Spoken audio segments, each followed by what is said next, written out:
and settle in with us for the hour as today's brilliant panel unpacks the research about gender bias in performance, how this shows up from an intersectionality perspective, and what organizations can do to bring us closer to gender parity. So let's get to our panel today. We're very pleased to welcome our first guest, who is a social scientist and professor at William Paterson University. She's also one of the co-authors of our 2018 journal paper on gender bias, Elizabeth Haines. Hello, Elizabeth. Hello, Gabriel. Thank you for having me. Thanks for being here. Second, we're very pleased to be joined by Chief Diversity, Equity, and Inclusion Officer at Davis Polk Law Firm, Francine Rosado-Cruz. Hello, Francine. Hi, thank you for having me. So glad you could join us today. And you may recognize our next speaker from her brilliant TED Talk, Senior Client Strategist at NLI, Janet Stovall. Hello, Janet. Hello, great to be here. Good to see you. And finally, leading our rich discussion today, Senior Consultant at NLI, a passionate advocate of today's topic, Deb Campbell. Hi, Deb. Hi, Gabe. Hi, everyone. So glad to be here. Great. Are you ready to kick us off? I am. Let's go ahead and go. Before we start, I want to first acknowledge the fear and sadness and pain that I and probably most of you are experiencing as we learn about the murders in Georgia. These events and the global headlines about other events impacting historically underrepresented groups really underscore the work we have to do to mitigate bias in our workplaces and society. So my thanks to you for being here and for your help in doing this work.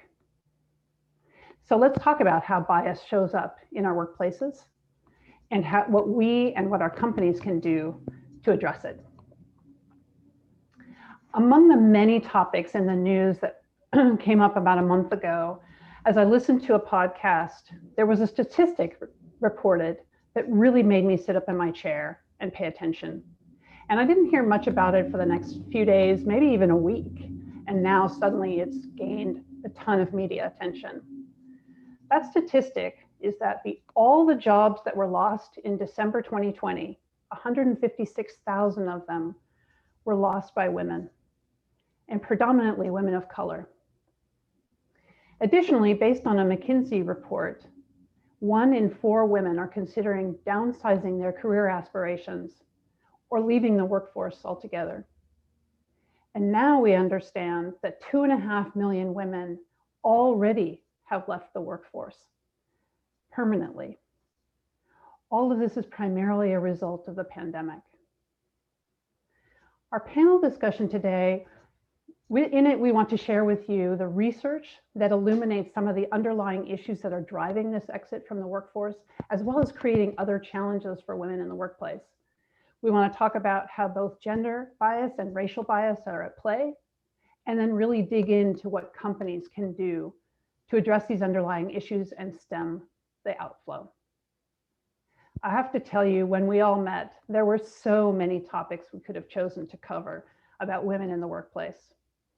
And we chose our topics today based on their connection with neuroscience, NLI's area of expertise, and also because they were currently relevant, not only in North America, but around the world.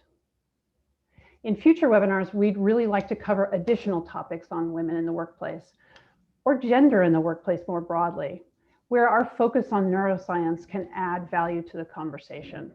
So I want to alert you that at the end of this session, we'll be putting out a survey to gather your feedback, and there'll be an opportunity there if you have specific topics you'd like to see us address in future webinars.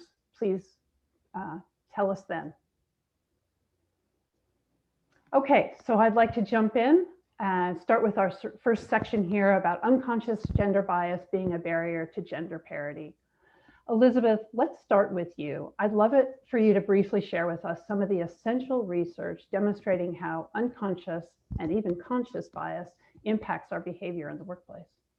Thanks, Deb. Yes. So one thing that we know about gender and that it is fundamental in-person perception. It's oftentimes the gender or presumed gender is the first piece of information that we learn about a person. And what that does is that organizes our information about that person, allows us to fill in the gaps, and we can't turn it off. It is automatic and unconscious. And so we fill in the gaps regarding the likely characteristics, the traits, the preferences, the capabilities, and the likely roles that that individual occupies. So it leads to this automatic stereotyping. One thing that we know is that, no, isn't stereotyping something of the past? Nothing can be further from the truth. In my own research, I showed with a data set from 1984, and then we gathered data again in 2014, gender stereotypes have not changed in 30 years. Now that's surprising for a lot of people to, get their head around, because haven't women's roles changed? Haven't they entered the workforce and, received those and earned those top management roles? Yes, they have. But what we find is that the fundamental categories that we perceive in terms of men and women have not changed. And what we call that is called cultural lag. So even though men and women have changed their actual behaviors and roles, we still view men and women in very gender stereotypical and traditional ways. And so what I'd like to do is talk a little bit more about the ways in which men and women are typically perceived. Stereotypes are descriptive, prescriptive, and proscriptive. The first part is that they describe what men and women typically are, okay? The second fact is that they are prescriptive, so they have an element in terms of norms or behavioral standards by which we should all occupy. So it's about what men and women should be like. So women should be kind, nurturing, warm, always smiling, and concerned with other people's needs and goals. Men should be assertive, aggressive, competitive, dominant, and decisive, and concerned with breadwinning and oftentimes their own goals in terms of orientation. And then lastly, stereotypes are also proscriptive in terms of what each gender should and shouldn't be. Men are allowed to, or not allowed to be weak or emotionally, emotional. Women are not allowed to be rebellious, stubborn, cynical, or arrogant. And what these stereotypes do is that they keep us in our gender lanes, and in society, we get constant backlash and so forth from not acting in accordance with those gender stereotypes. And how that plays out in work is that oftentimes, well, there's research that supports this, that the stereotypes and the traits associated with being male also overlap with being manager. Think manager, think male. So there's more overlap. So men seem naturally to fit into those types of categories and roles. Similarly, when women occupy managerial and high power status roles, they tend to receive backlash. Backlash in the form of not liking, disregarding, oftentimes lower competence evaluations, but most importantly, some of Laurie Redmond's work has shown that they're also at increased risk for sabotage and actually people withholding information from them as a result from being too gender atypical. So those are some of the basic ways that it operates. Wonderful, thank you.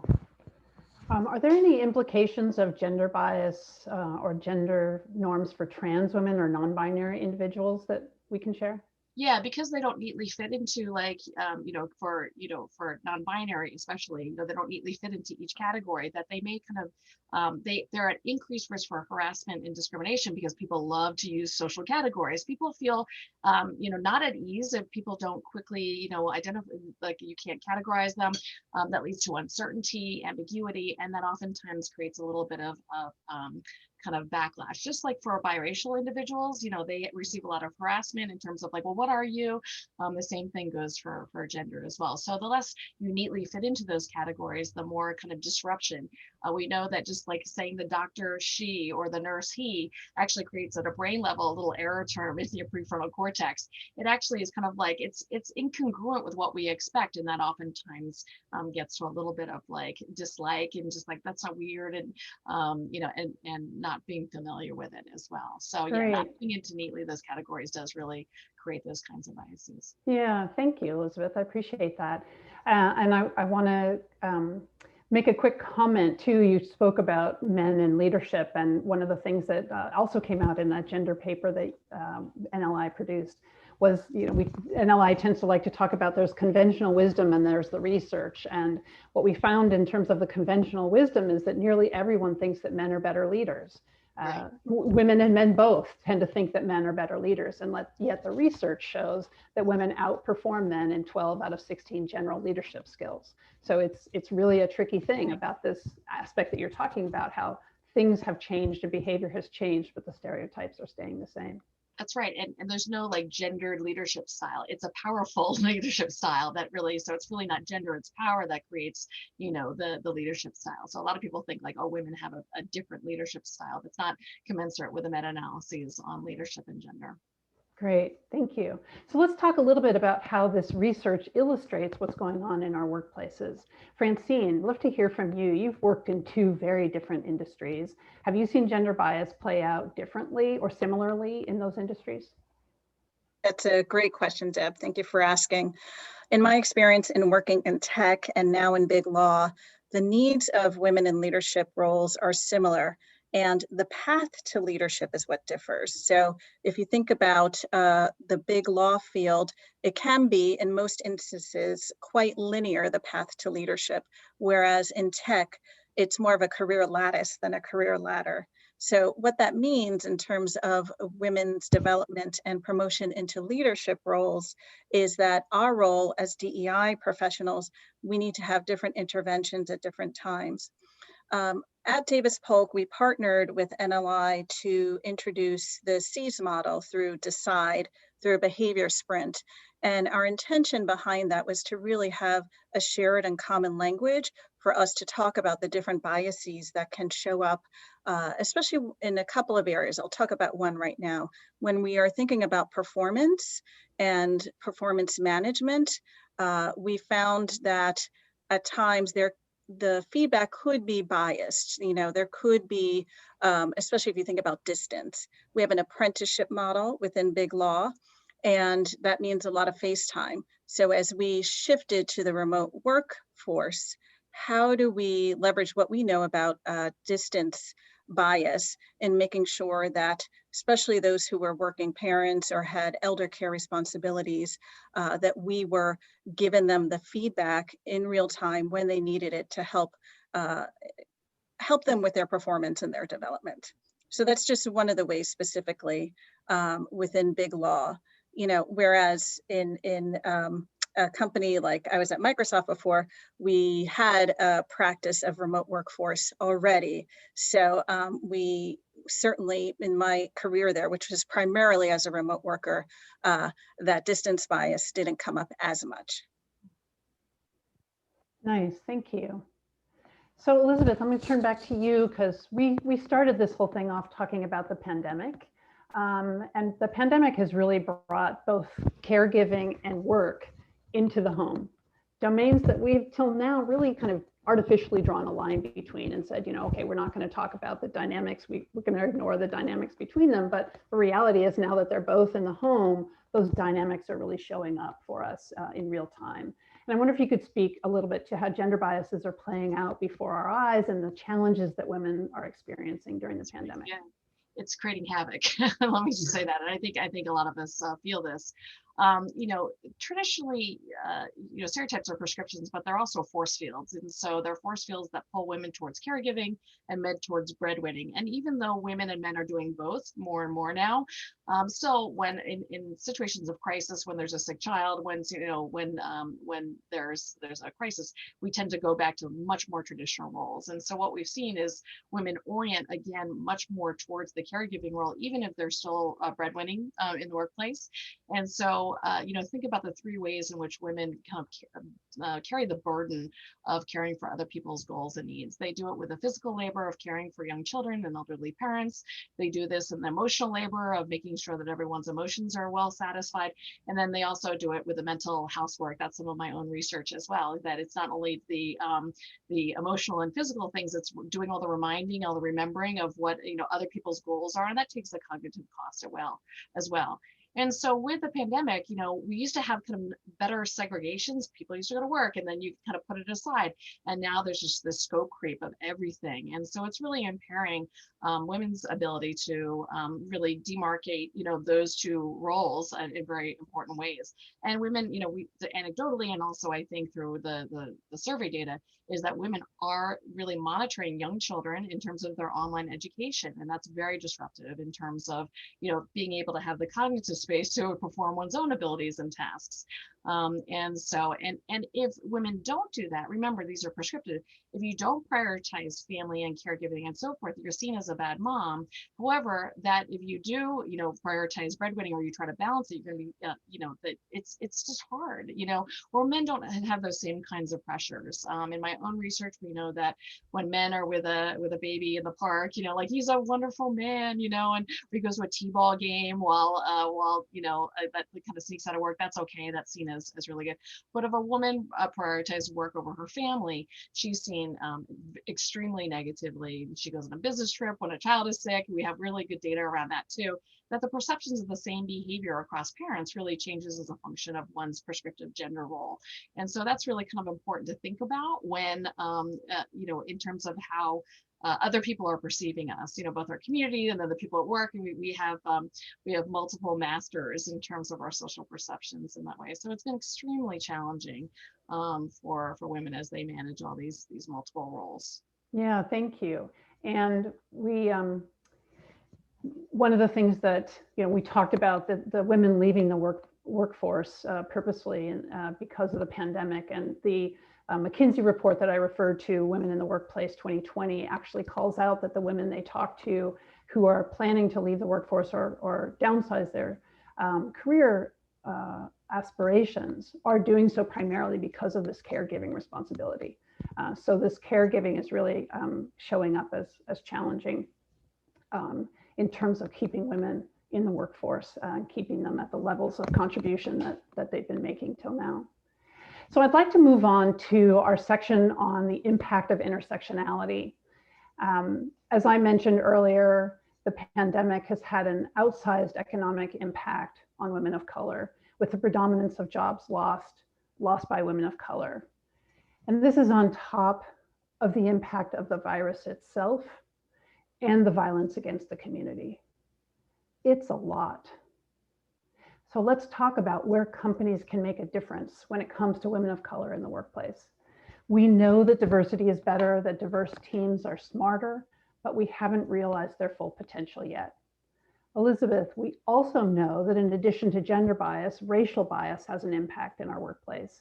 Tell us, if you would, a little bit about the essential research on the interplay of racial bias and gender bias on women of color. Yeah, the main idea is that if you're a member of two marginalized groups, like being a woman and a person of color, you're at risk for double jeopardy. And that's the additive effect of having two kind of marginalized, identities. And so what we know from that research is that women of color are at greater likelihood to be harassed at work, to experience microaggressions, and so that increased scrutiny to all of their behaviors and so forth. And so, just so you know, in terms of microaggressions, people are very knowledgeable about that. But, saying like, oh, you went to Harvard, your parents must be so proud, and the assumption is like, yeah, they're paying the person a compliment, but there's an assumption made about that person's, group of origin that's much higher than what would be expected for her. So even though the intentions are oftentimes nice, it's really singling that person out in terms of their difference, commenting on hair, those are other kinds of things that happen oftentimes as well. On the other side of the coin, not only do you have increased scrutiny towards women of color, you also have intersectional invisibility. And what that means is that oftentimes their contributions are not remembered or even noticed in meetings. And so there's some really good research that demonstrates that when women of color make comments, that they're forgotten or they're attributed to someone else.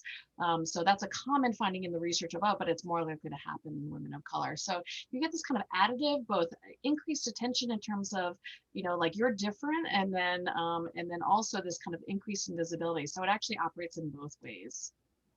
Wonderful, thanks. Janet, this is an area that you have a lot of expertise. Please talk to us now about how the research illuminates what's going on in our workplaces.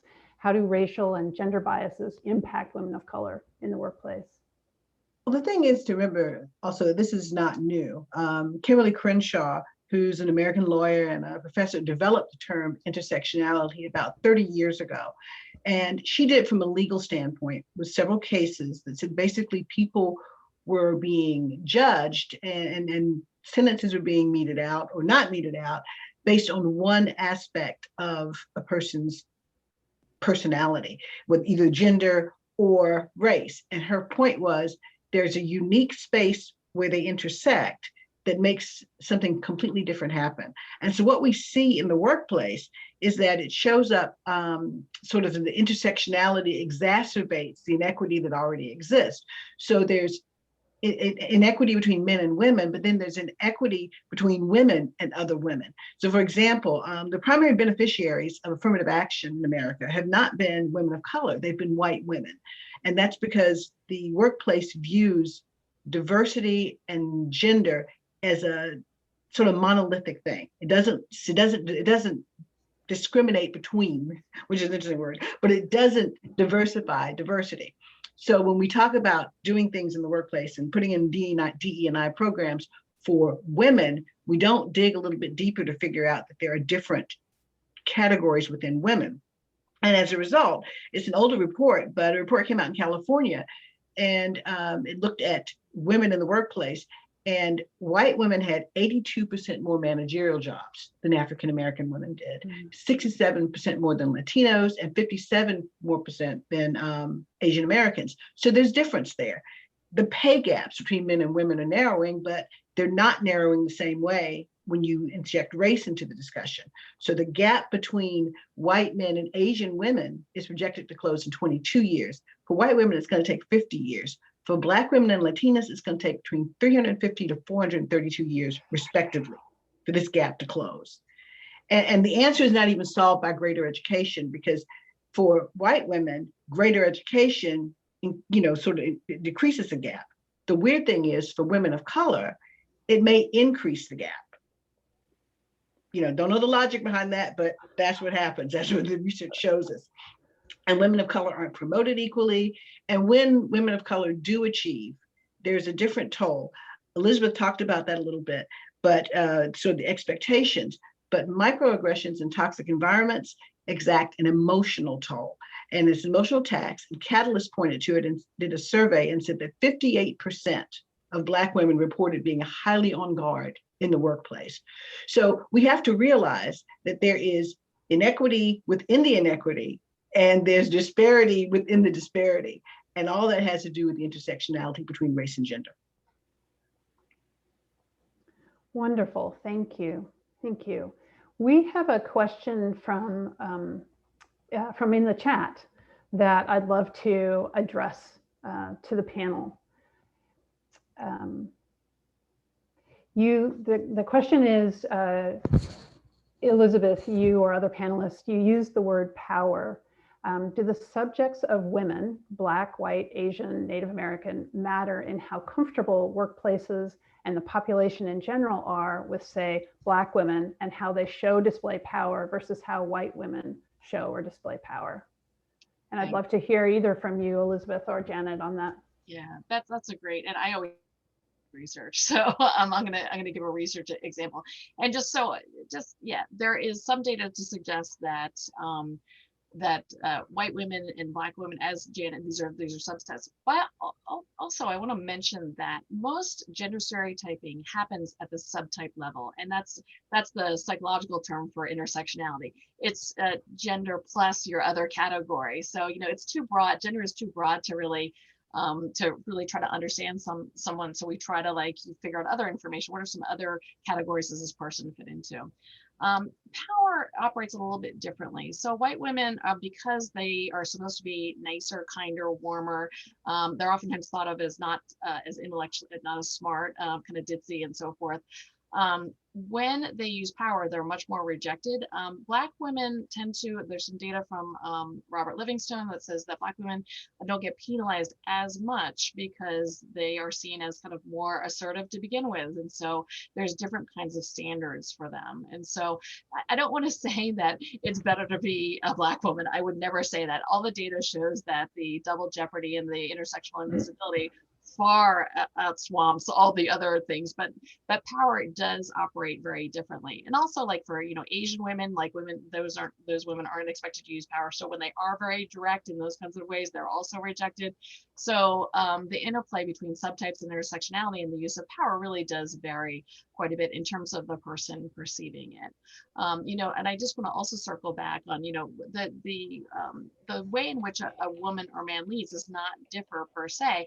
However, women and men and different subgroups get very kind of different backlash for it, because women in general are expected to be nice and kind. When you're a leader, you're supposed to be very direct, authoritative, tell people what to do, and that is rejected more when it's coming from a woman than when it's coming from a man. And so that little difference that we see, that little bump, in terms of Black women getting a little bit more respect, is just as a function of like what is expected in terms of these other stereotypes. Thanks. And to follow up on that, Yeah, please, Janet. the research probably does show, and I think I can understand that it would be true that it would be expected or maybe allowed more for Black women, especially, to be a little bit more, appear more powerful. But the reality that I've seen in the workplace is that when it plays out, no matter what the expectation may be, the response is not beneficial, because the concept and the trope of the angry Black woman is real. And so even though Black women may exercise that power and may be given sort of the expectation of it, when it actually happens, I've seen personally that you're penalized for it, because you're not supposed to be that. When you're aggressive, you're angry. And I think that has a lot to do with just, what our biases are about what women are supposed to be and what women of color especially are supposed to be. So I think, again, that intersectionality kind of clouds sometimes what the research says when it actually gets into practice. Thanks, Janet. Thank you. Francine, let me check in with you. I'd love to hear if you have seen women of color experience these biases in any of your organizations, and if you've got a perspective on this power question as well. Yeah, it's fascinating, and I think even within the diversity dimensions, there's also a power play. I will say, being part of the Latinx community, I do see even within that community, there's been a lot of conversation, especially since last summer, on colorism, right? If you're Afro-Latina, how does that show up? And so even within, if you identify as a diverse person, because of the social messages that we get, I do see, and what we're trying to do is some internalization of those messages and those biases. And I think the other panelists have spoken to that very well in terms of some of the stereotypes that it's just an added barrier for women to break through, women of color to break through in order to be promoted. So that's really how I see it show up. And again, Asian American women, being the quiet leader. And so when I think of it as a DEI practitioner, it's how do we talk about the paradigm of success and what it means to be successful, and to really challenge that paradigm of what leadership looks like. So in bringing it back to the workplace, that's really core to what I need to do to help shift the culture and how we think about power and leadership. Fantastic, thank you. That's actually a great lead into another question that's come up in the chat, which is, what about women in appearances? Has the bias changed around appearance for women over time? And has there been any research that found whether men are being judged by their looks as well? So would love to hear from any of you on that one. So when I first spoke about gender being primary in person perception, there's actually 4 categories. Attractiveness is one. And men who are attractive seem to get the most benefit in terms of what the research says. And they don't get any penalty associated with being less attractive, where it's not true for women. So women, get some benefit, but they're also seen as low in competence. And so that's a problem. So there's no trade-off for men as there is for women, but they are penalized for being less attractive. And of course, once again, intersectionality plays a role here too, because we've got one set, women of color have to adhere to a whole different set. So there's the set of rules about attractiveness that have to do with women in general and what's okay, and then women of color have a whole nother set of hoops to jump through. Whether it's hair, is your hair natural? Is it processed? You know, do you wear bright colors? I wear bright colors. I don't care. But I mean, the thing is, you know, we get judged for things like that. And so it's especially true, I think, it's a bit of a challenge because often you're the only one. So you stand out anyway, and people are looking to you, and people are bringing their biases about who you are. So it's definitely an issue. And once again, it's one that's exacerbated when you have another category that you have to try to fit into and work around in. Right, right. Thank you. Thank you both. All right, so I'm going to move us down to our third section here. I'm super excited to move to solutions. Because as we spoke, the panelists and I had a chance to speak several times earlier, and they have a lot to share with you about the things that we can do to help mitigate these biases. As we all know, equity is better for everyone, including businesses. So let's talk about how to get there. NLI's culture change model guides us to focus on priorities, habits, and systems. We call it PHS, priorities, habits, and systems. And when companies want to change culture or behaviors, they tend to focus on the priorities. We prioritize this. We're going to prioritize the culture change. We're going to prioritize diversity, equity, and inclusion. But they often forget that priorities are important, but insufficient, that we really need to be focusing on what are people's behaviors, what are their habits, and how do those need to be shifted in order to have habits that are really supporting the right behavior we want. And are the systems actually in alignment to support the priorities we have and help support people performing those new habits? So NLI encourages companies to pay close attention to all three to affect culture change.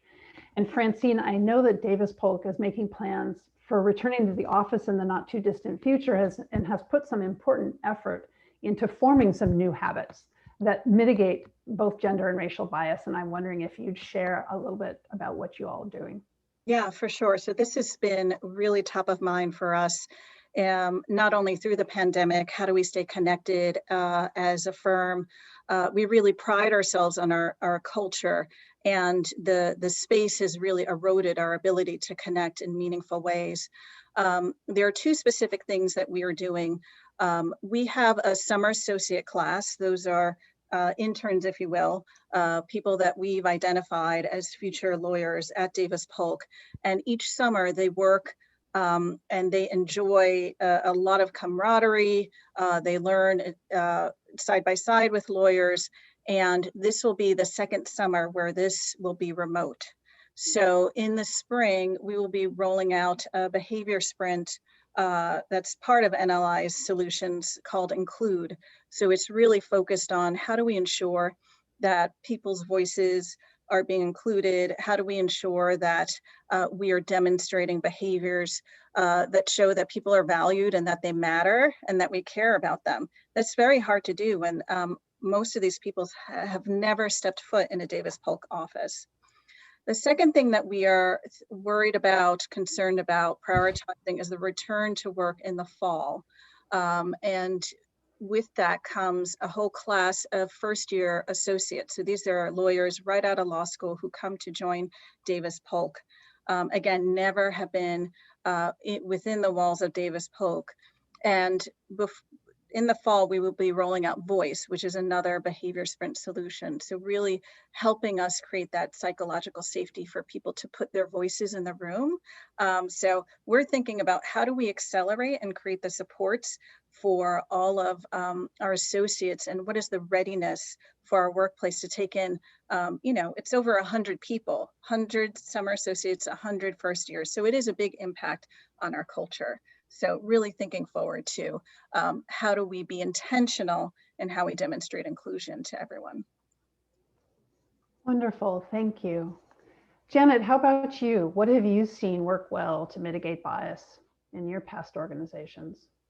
I mentioned earlier, the concept of diversifying diversity, but at the end of the day, it's really about the data that companies collect.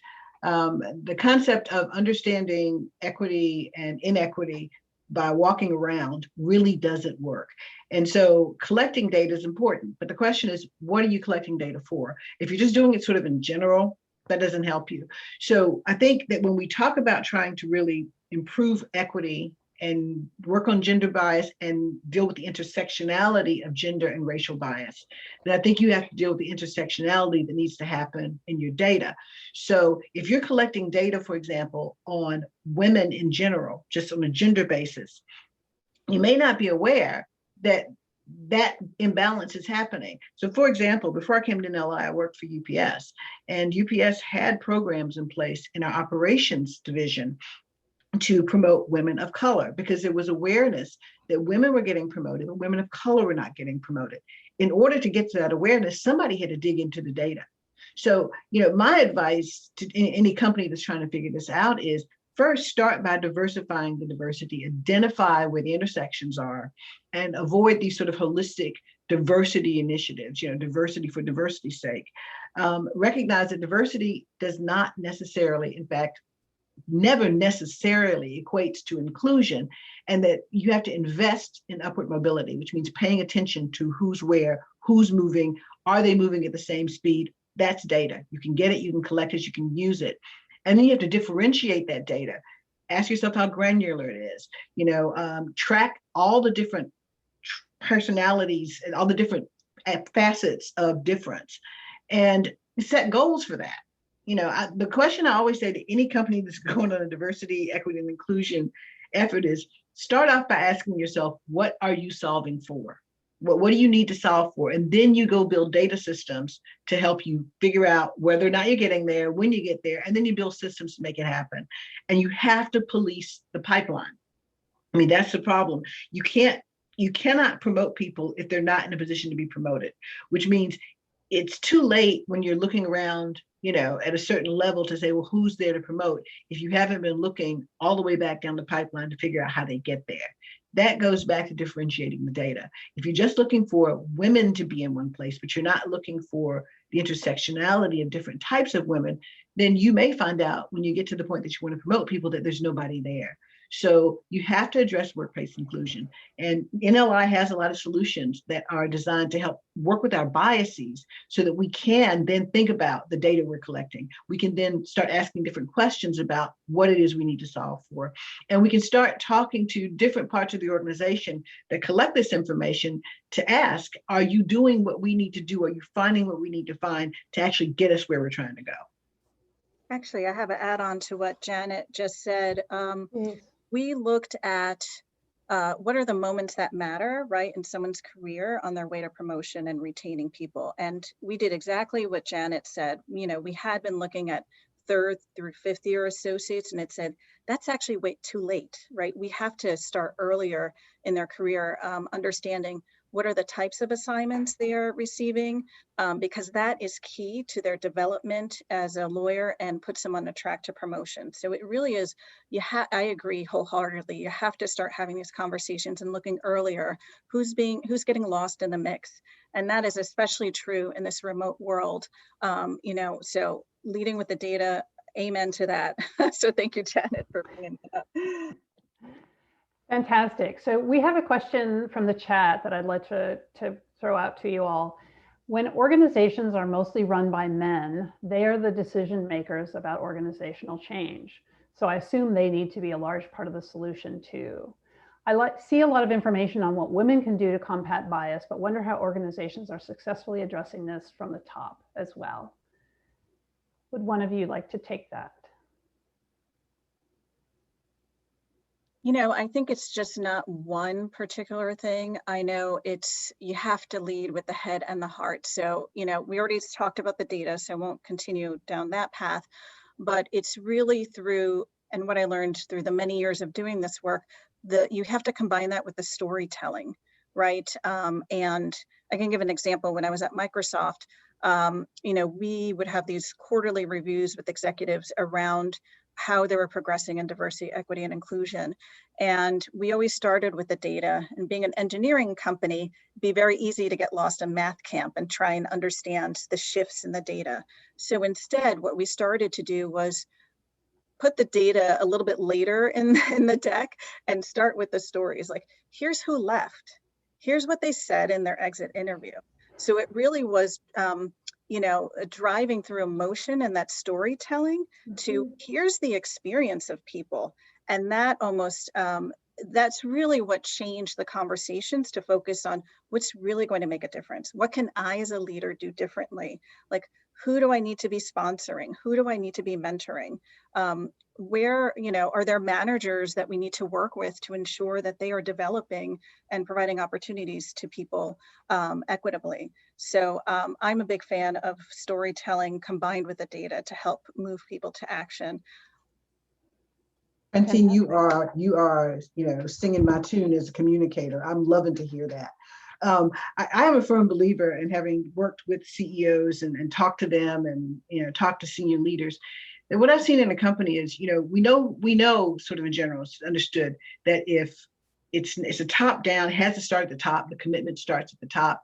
You need the CEO involved. You need the CEO committed to making change. Well, I would argue that not just the CEO, there's another little group of folks that report to the CEO that have to be engaged too. Clearly, whoever is in charge of people, so HR. I don't believe DE&I needs to necessarily live in HR, but that person has to be engaged. Whomever is in charge of the largest number of employees, for example, at UPS, that was who was head of operations, because 80% of the employees were in the operations area. The legal, whoever your head legal person is, because so much of making diversity work sits in compliance. But then the person, and this speaks to your point, Francine, that I think that often gets left out of this are the communicators, whoever the chief communicator is, because at the end of the day, what communicators are very good at doing is connecting dots. And so each one of those people that's in that group that has to make a difference, it has to be on board along with the CEO. They're a dot, and they've got dots underneath those dots. If you don't bring communicators in until after you've done whatever you want to do, sometimes you might not do the best things, because communicators are very good at asking very difficult questions and filling in gaps and pointing to things you might not have thought about. And so when you want to forward a diversity initiative, you have to be able to, like Francine says, tell the story. And so what does the data mean? How does it connect? What does it say about who we are as a company and what we're doing in our efforts? That's where the communicators fit in. And if they're not part of the equation, if they're not at the table, it's a lot harder to try to tell that story on the other end after all the decisions have been made. Fantastic. Thank you. I just want to reiterate the storytelling in my own experience as a consultant working with executive suite members. When we bring the data findings back and we bring quotes from focus groups and interviews, anonymous of course, but it's the reading the quotes and hearing what people are saying that really pulls at their heartstrings. And here they are, the leaders of this company. They think of it as their baby, what they're really trying to grow and evolve.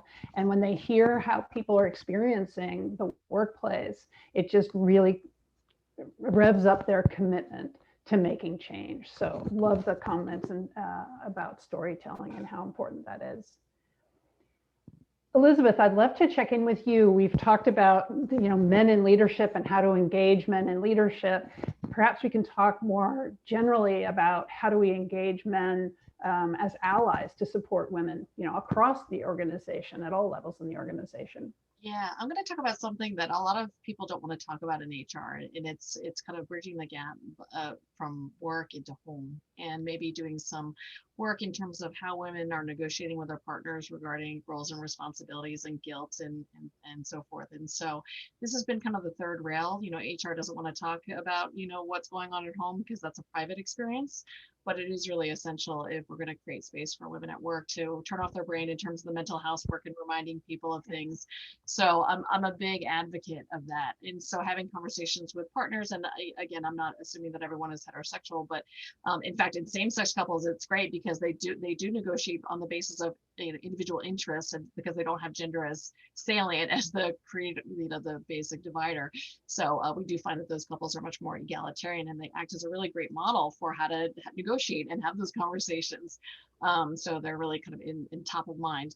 But like having conversations about like, hey, you can remind yourself about some of these things. There's a lot of work around reminding, in couples. So yeah, ask Siri to set a reminder. I shouldn't be the one always reminding you about your goals, because that takes up really important real estate for me that I'm using for work. And by the way, don't just like help out, be responsible for. A lot of men mistakenly believe that their partnerships are equal because they're doing kind of some of the work on the side, to help out and try to be an equal partner.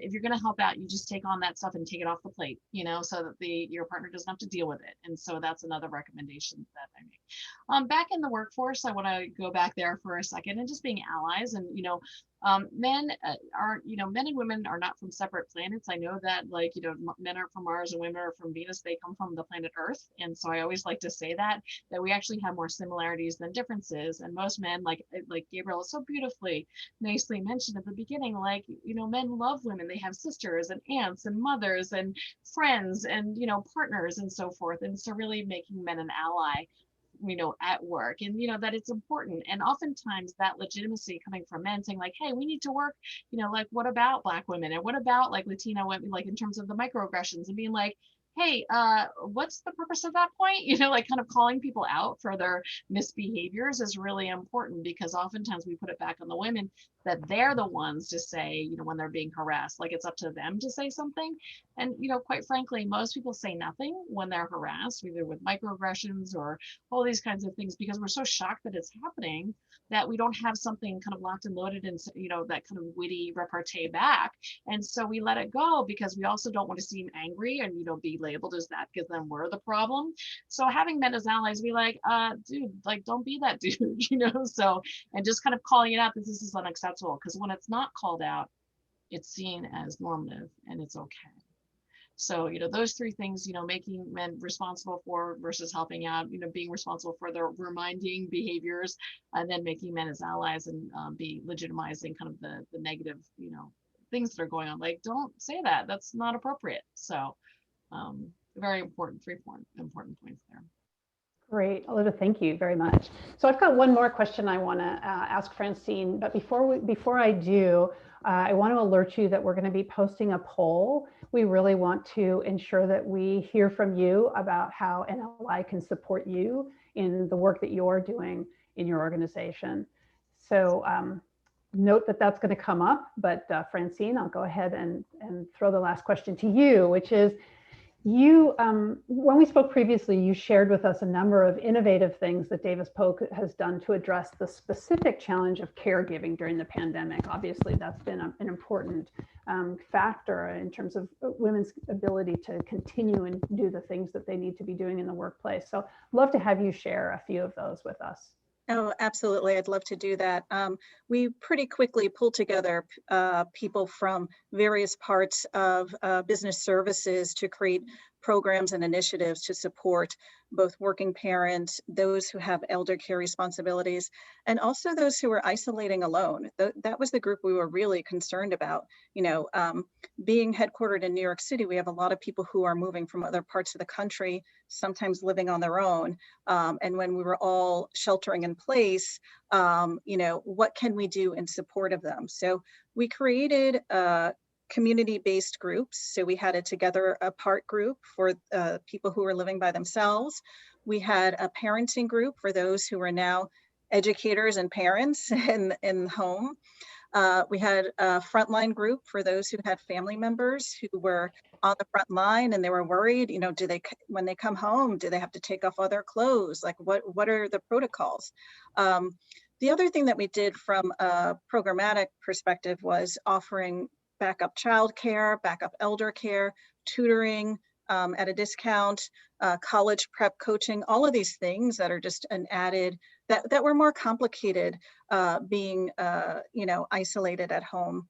And then the last thing I will share is key to the development of our attorneys, and especially our women attorneys, is business development and their own professional development. So we had organized a pretty high profile speaker to come in and offer a virtual talk on sponsorship and how to gain sponsorship. And then we had a networking event right after that. And when we thought about the needs of our audience, we thought there very well could be working parents who their babysitter, if they had one, would have left at that point. If they're single, you know, they'd have to worry about, how do I keep my child occupied at this time? So we actually did some family program, which ran concurrently with the event, so that the people who are participating and networking and building their business connections could fully engage. So it's just, you know, to tie back what was said earlier, you really no longer can think just the workplace. It's like, what's happening outside of the workplace that is taking their time and energy, and how can we support them? Fantastic. Thank you, Francine. So I want to conclude now. I want to thank each one of the panelists for your fabulous contributions to the discussion. And before I thank all of you for attending, I have a call to action for you. I'd like to encourage you to follow the lead of the panelists and the organizations we've been hearing about today, and take bold and intentional steps to mitigate gender and racial bias in our workplaces.